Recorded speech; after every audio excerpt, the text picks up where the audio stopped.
And we're back, with some more oxygen not included. And we have another planet to demolish. A whole fresh icy planet at that. And there's also the rift opening device over here somewhere. Yeah, we're gonna have to power that up, which is gonna take a whole bunch of rads. But I think we can manage. Now give me a second to figure out what the plan is. If memory serves, activating the rift opener will cause a meteor shower on this planet, so we're gonna bunker door in. Plus it keeps the radiation a little bit lower, less likely to have the duplicants puking everywhere. Ooh. And I have trapped Lushy over there. Damn it. Lushy... Damn it. No, that won't help. There. That should get him at least across to that point. And then we can have some people help dig them out the other side. They'll be out of here hopefully before they get too irradiated. Alright, let's zoom this back a bit and see how quickly we can strip mine this planet and load it into the rocket. What I would like to do is get this area cleaned out first and start charging up this temporal tear machine. This thing requires something like 1,000 rad bolts. That might take a little time if we're not careful. So let's put together some sort of rad source quickly and efficiently. Thinking quick nuclear reactor, just let the steam fall where it may. Maybe restricted inputs to make sure we're not dealing with too much steam and we can feed it water from, well, anywhere. Oh, this planet's pretty deep. This is gonna take a little bit longer to strip mine, isn't it? Okay, fine. Looks like we're going all the way down. All the way down. Our digging has been going ahead quite nicely, and we've also found a new friend. We'll defrost them when we're leaving. Oh, I'm gonna have to make them another gym. Oh, just another mouth to feed on the way out here. But we've uncovered this volcano. We'll let it just keep erupting. I put some temp shift plates made of... I could have sworn I made those out of ice. Why did I make those out of igneous rock? Ah, damn it. Now I have to go back and fix that. That was a mistake. Never mind. 2 seconds. No problems. No problems at all. Over here we're putting in a nuclear reactor, a whole bunch of rad bolt generators, and we're going to crank this temporal tear open as quick as possible. Over here we're going to stick down just your normal nuclear waste storage with compression so that we can charge up our engine. Oh, that reminds me we should probably stick in a rad bolt generator in the center there. Yeah, igneous rock is grand. Done.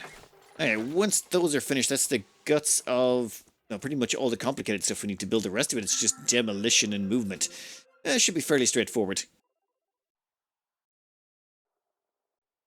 I think it's about time we started that nuclear reactor up. We're not quite the way at the bottom, but we should be able to charge this pretty fast with the setup we got going on. Oh, over here, this is still loading up the rad bolt generator. We want to try and recharge the engine so that we have a full fuel capacity before we leave.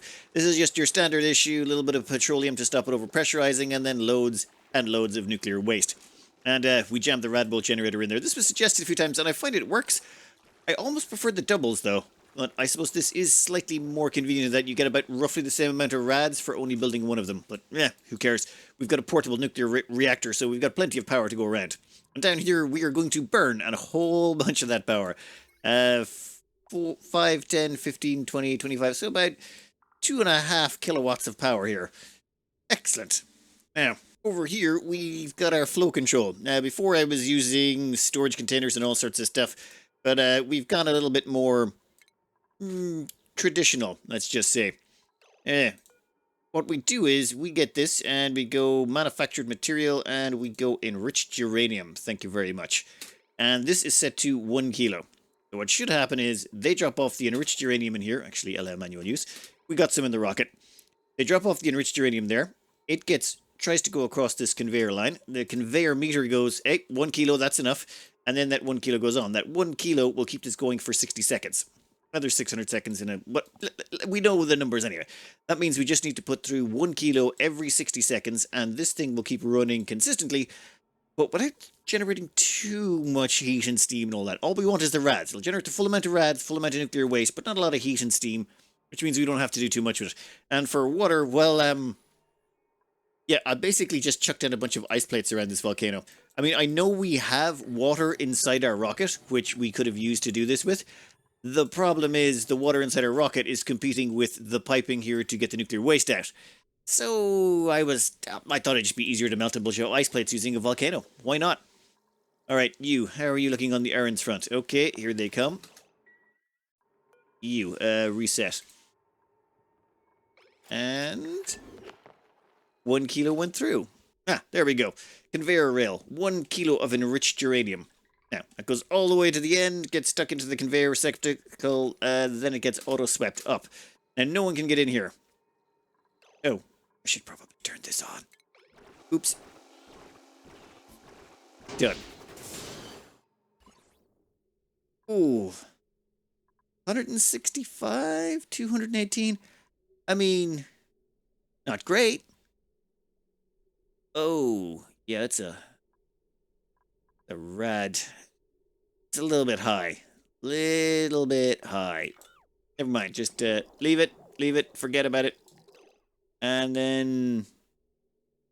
Why is there so much... Oh, never mind. I was wondering why there was so much rads. It was almost like the rads fell down here and then caused a blob. It was just there's actually wheeze-warts went down there generating rads. Okay, that works out reasonably okay, but I think just for our own sanity, we'll put in a little bit more rad protection. I mean, we might as well. I know I'm not always health and safety friendly for the duplicants, but this seems like a no-brainer in terms of just keeping them that little bit extra safe. All right then, let's finish this off. Oh, and how are we looking over here? Rads-wise, we have 9,000, 8,000, 8,000, 9,000, and 8,000. Well, that was a pretty quick way to get them started. Why are you not... Right, something's wrong here. I need to enable this somehow. Ah, turns out we just had to remove the roof. So it was the line of sight that was blocked was closing down this. Let's try you... Perfect. Oh. Why are the contents degrading? Oh, it has to use it to charge. Right, so it's more than 10,000 rad bolts. In that case, you shall all be set to 100. Ooh, minor problem. We somehow managed to slip through 3 kilos. I think... the timer sensor was set to a second. I've switched the timer sensor to 0.5 of a second. And hopefully it only lets to 1 blob at a time. Just... Okay, then. And that does mean we've got a little bit more uranium in there than I would like. But we can always fix that. We'll just make the red duration a bit longer until it runs out of steam. Then we'll switch it down to 60 seconds.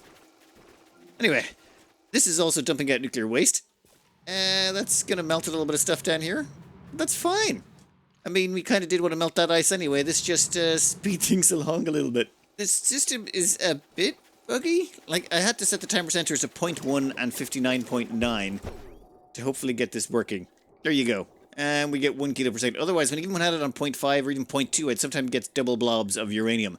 So 0.1 and 59.9 if you want to keep a reactor just running barely.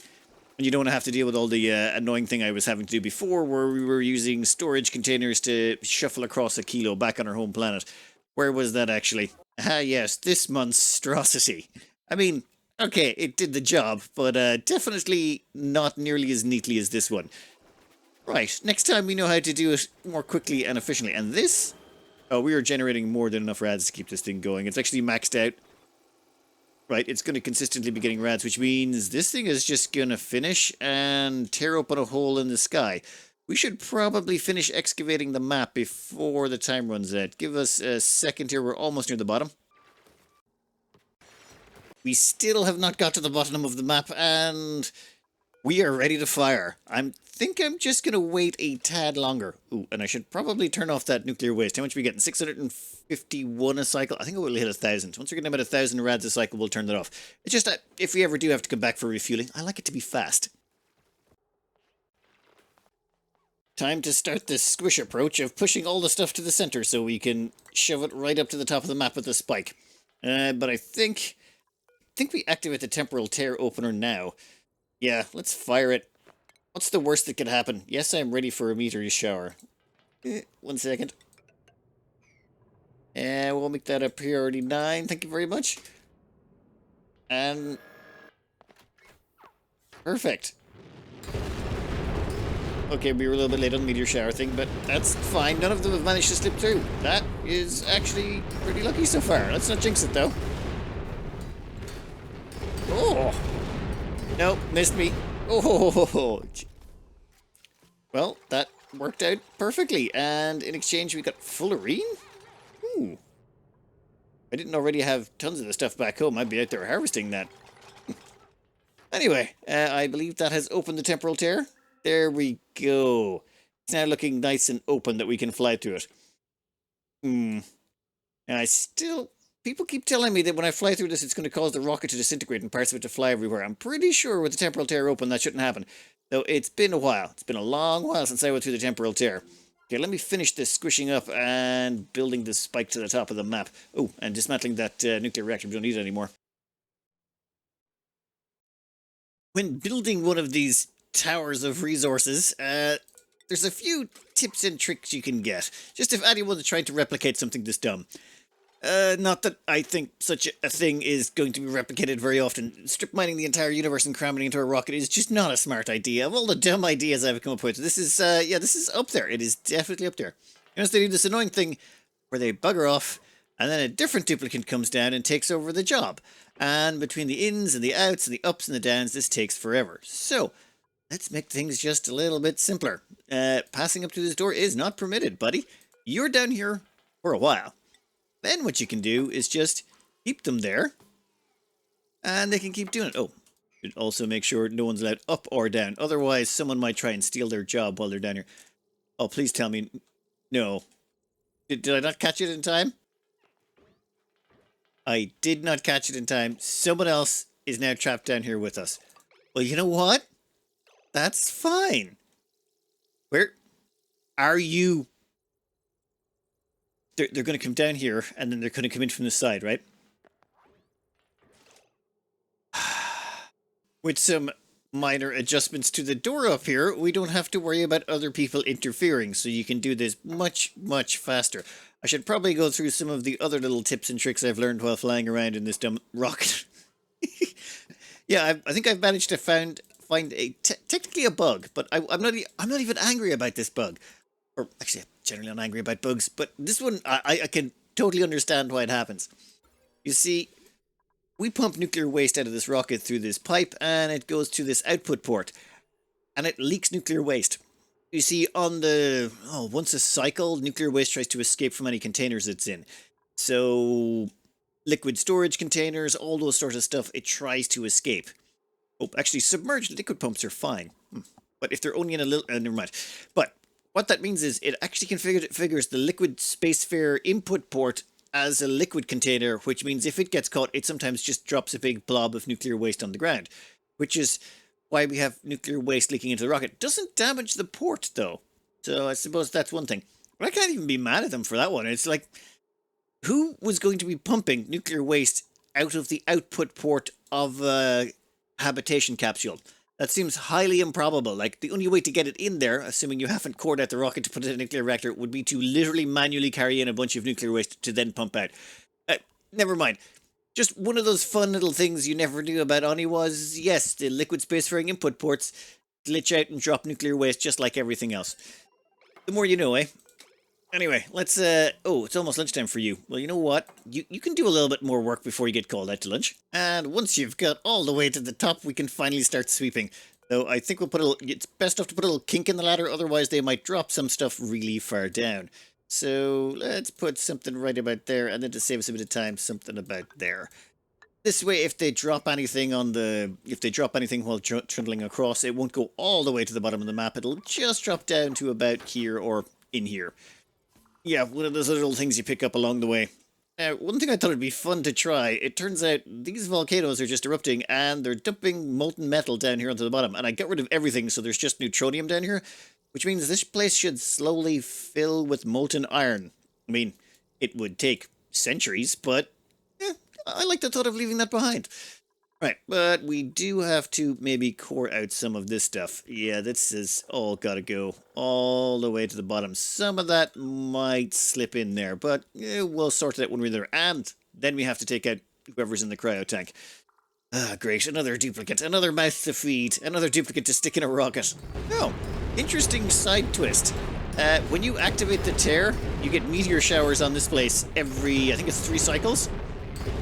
But once you reload the game, that stops.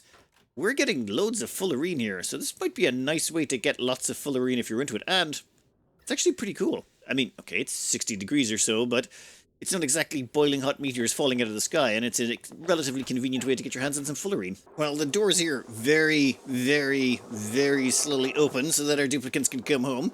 We're going to pop back to our home planet and get a start on the next part, which is producing the Ark. I mean, okay, we still have to core out a bunch of space around the planet, but I'm pretty sure our duplicants are self-sufficient on just about all fronts.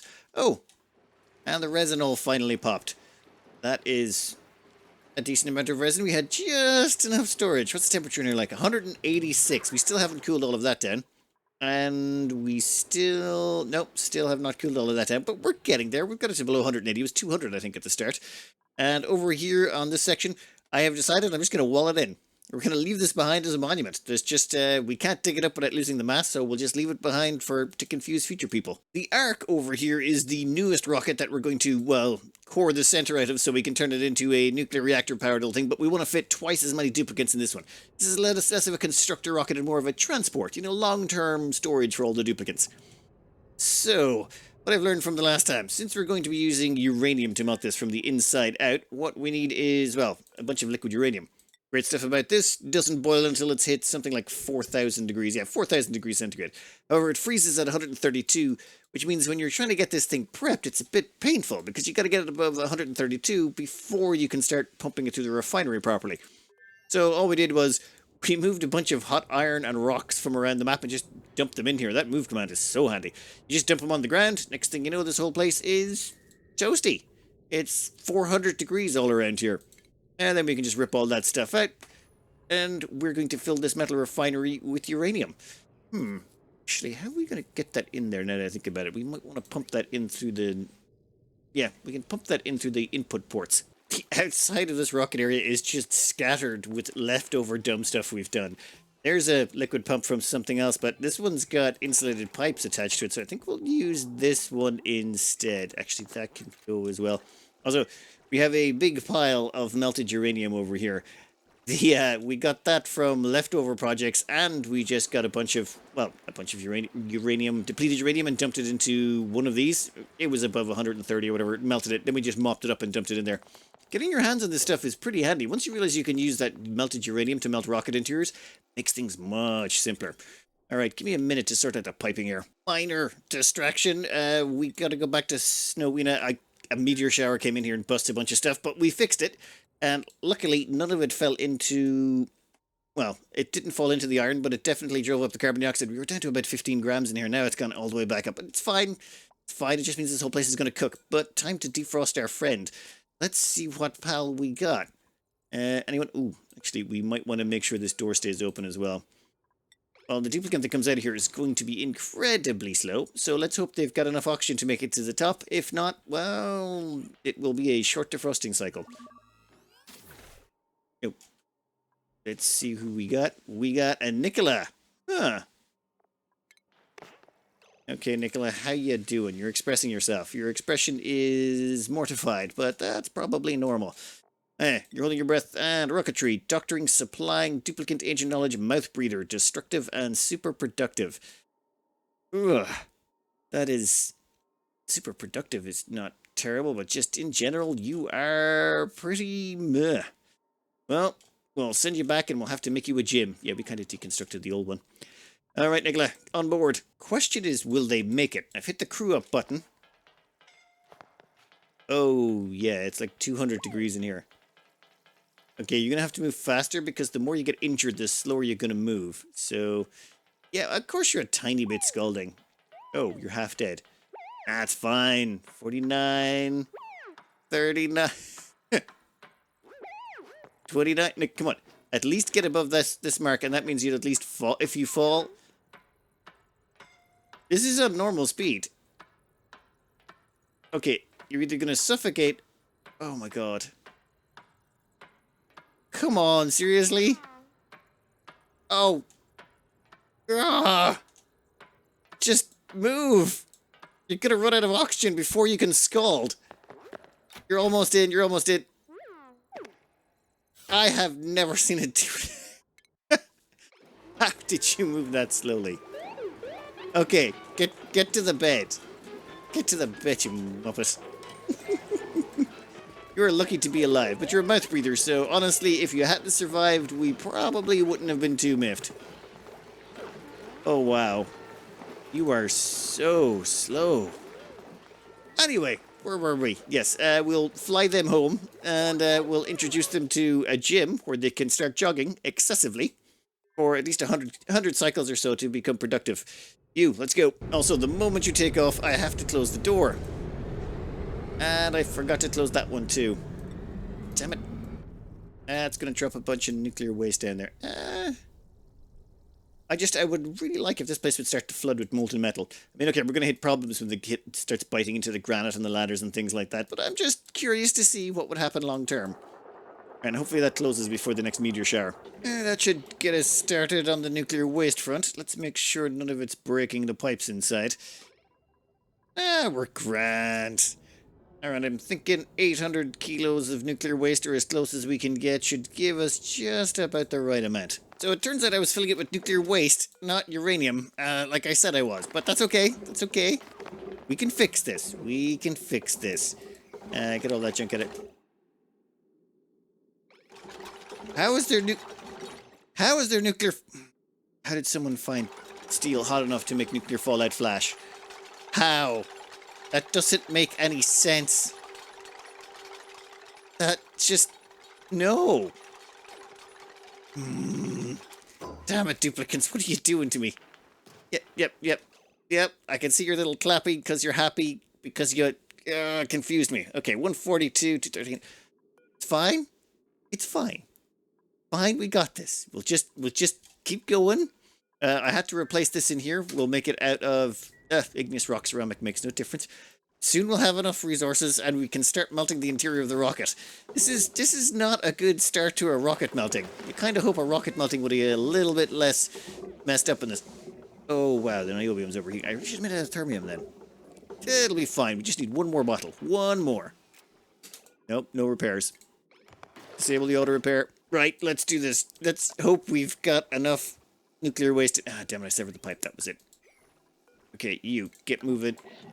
I think we've got just about enough, though. I have no idea where that nuclear fallout came from and how much actual uranium we lost. It's fine. It's fine. You can always just take a few scooches. We've got a little bit left in there, one way or the other. We had to do a little finagling with the last 12 kilos, but we've got in fact, perfectly on the numbers. I thought we'd be a little bit over, but it's grand. Anyway, we'll queue up some steel. In fact, we'll queue up... Let's just make it 6 pieces of steel for now. And all we want to do is melt these 2 tiles. That gives us access to the outside of the rocket. And then we can start building sort of a catchment area to catch all of the molten steel that's going to fall. Always a little bit of fun times trying to melt a rocket. And we're going to want to keep the uranium to the very end so we can melt the windows. Melting diamond, that's always a bit tricky. Always. There we go. That's a nice big injection of heat. It'll take us a few rotations, but we'll eventually melt a big hole through here. What? Melted? Somehow we've got magma in here. That makes no sense. Because it was in a window tile? That might have been it, actually. You know what? You get extended onto there. Put that into there. Oh, we gotta mop that up, and we gotta get that back into the metal refinery, which is now overheating because... I'd also forgotten how long this takes. I've already put in... I've put about like 50 or 60 rounds of steel through this. It takes a long time to be able to melt steel. Good times ahead. Okay, we need to get that liquid uranium back into that somehow. How much have we got in here? You know what? We'll be fine. Oh, maybe not. Let's let it rotate around and see how much we got left over. We got a 400 packet and about a 390 packet. Okay. So now that this is overheating... Damn it, how do we cool this down?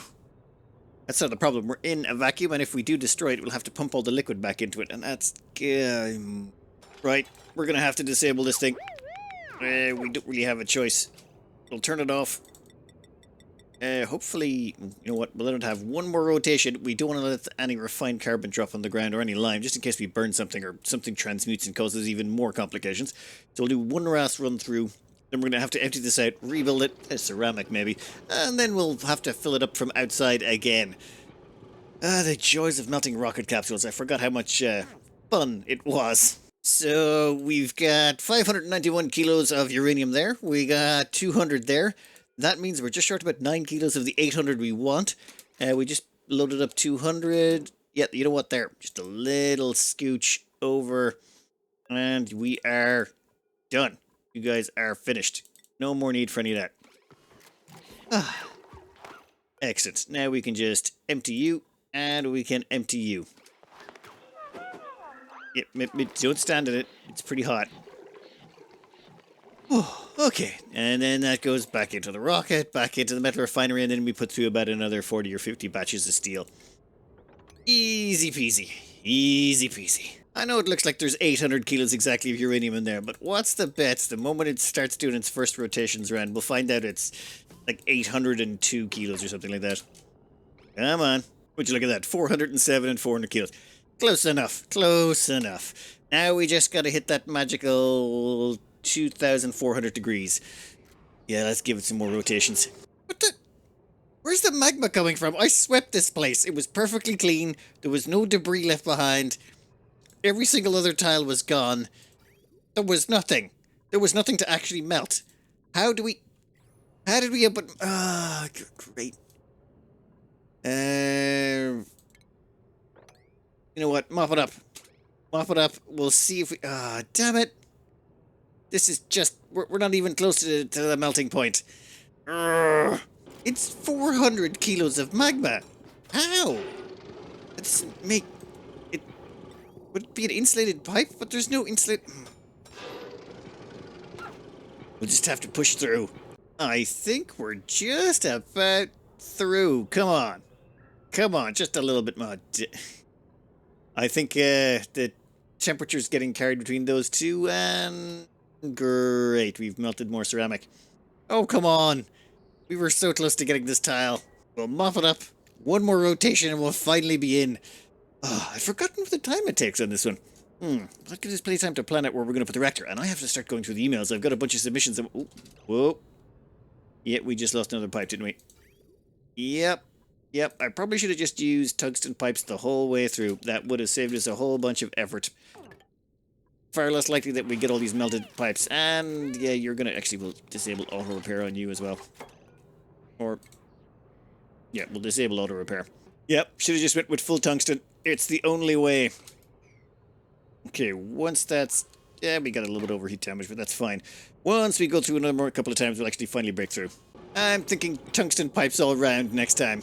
Well, we're going to have to move this metal refinery in a bit once we get outside, or once we finally break down this last block.